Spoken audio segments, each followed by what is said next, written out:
Пока это мало, напоминает будущий объект – детское инфекционное отделение. Здесь трудятся десятки рабочих, чтобы закончить все в срок. Сейчас дело за плотниками и бетонщиками. Бригада выкопала котлован, а сейчас работает над возведением стен подвального этажа. В ближайшие месяцы до холодов мы хотим успеть внутриплощадочные сети установить, это все коммуникации завести, также закончить нулевой цикл и возводить уже каркас здания выше нуля. Важно сделать до грязи, до холодов, все уложить коммуникации, уйти от этих земляных работ, пока сухая погода стоит.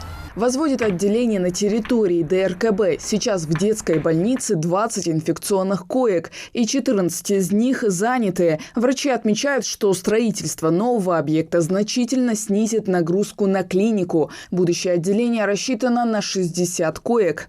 На сегодняшний день в структуре детской республиканской клинической больницы нет инфекционного отделения. Данное отделение находится в структуре республиканской клинической больницы имени Ахушкова.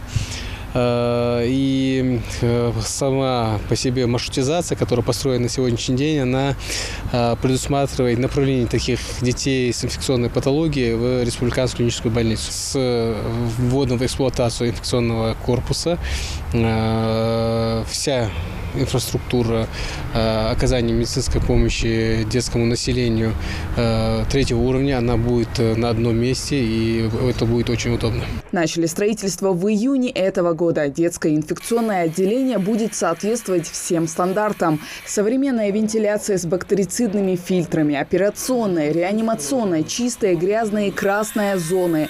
К каждой койке подключат консоль с подведенным кислородом. Пожарная безопасность полностью соответствует. У нас будут гидранты стоять по этажам, будут пожарные датчики, сигнализация датчики.